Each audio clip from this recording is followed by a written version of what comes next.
कभी कभी सिर्फ एक आवाज, बस एक आवाज ही पूरी कहानी बयां कर देती है। आज हम महाभारत के मैदान में चलेंगे और एक ऐसी ही बहुत पुरानी आवाज को सुनेंगे। एक ऐसी ध्वनि जिसमें डर भी है, दया भी है और कर्तव्य की एक दर्द भरी दास्तां भी। तो चलिए जरा कल्पना करते हैं, कुरुक्षेत्र का वो मैदान, लाखों लाख सैनिक एक दूसरे के सामने खड़े हैं, मरने मारने को तैयार।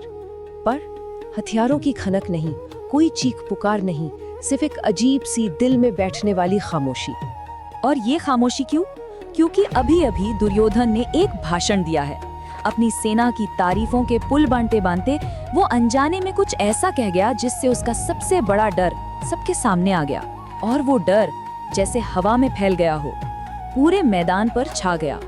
ये कोई मामूली हुक्म नहीं था, नहीं, ये तो एक हारे हुए, डरे हुए राजा की चीख थी। सोचिए, अपने सबसे बड़े, सबसे महान योद्धा पर ही उसे भरोसा नहीं था, अपने ही पक्ष की जीत पर शक था। ये बात सबने महसूस की, पूरे युद्ध क्षेत्र ने उस डर को महसूस किया। और ठीक उसी पल जब तनाव एकदम अपनी हद पर था, उस गहरी खामोशी को एक आवाज ने चीर दिया। पर ये किसी इंसान की आवाज नहीं थी, नहीं, ये कुछ बहुत पुराना, बहुत ताकतवर था। ये वो आवाज थी जिसने एक पल के लिए जैसे जंग का नक्शा ही बदल दिया। भगवत गीता के पहले अध्याय के 12वें श्लोक में ये आवाज दर्ज है। तो सवाल ये है कि आखिर ये आवाज थी किसकी? चलिए इस श्लोक को उसकी असली भाषा संस्कृत में ही देखते हैं। ये रही पहली लाइन, और यकीन मानिए इसके एक एक शब्द में बहुत गहरा मतलब छुपा है। और ये है दूसरी लाइन।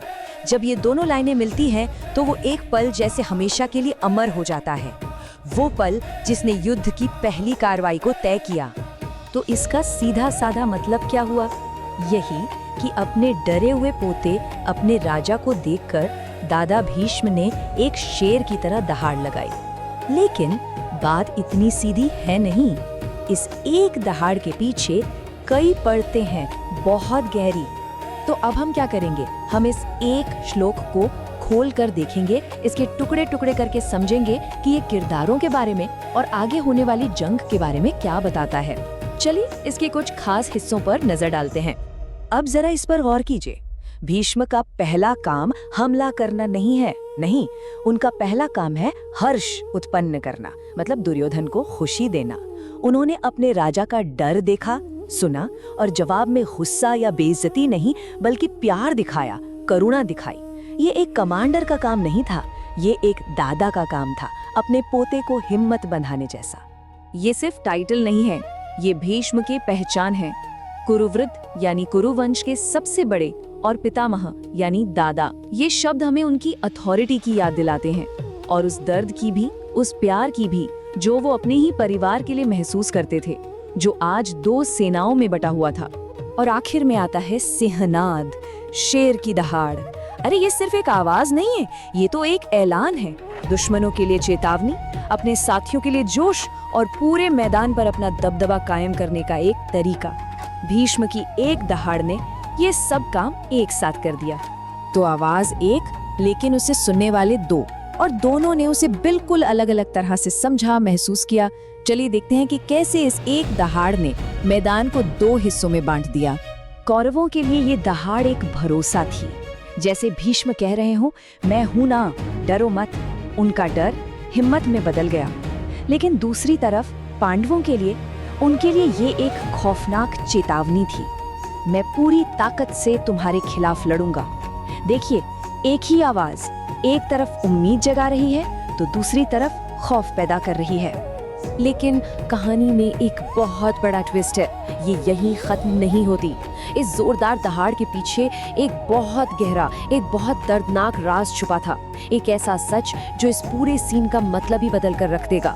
जो हिम्मत, जो भरोसा भीष्म ने दुर्योधन को दिया, वो असल में एक झूठ पर, एक बहुत बड़ी विडंबना पर टिका हुआ था।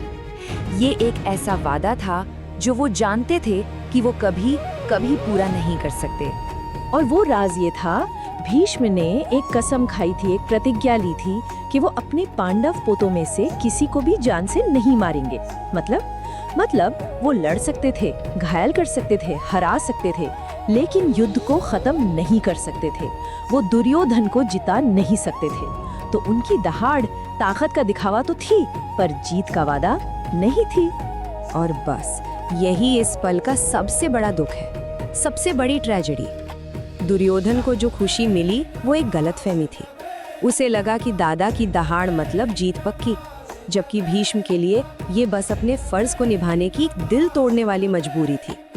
और आखिर में ये श्लोक हमारे लिए भी एक सवाल छोड़ जाता है।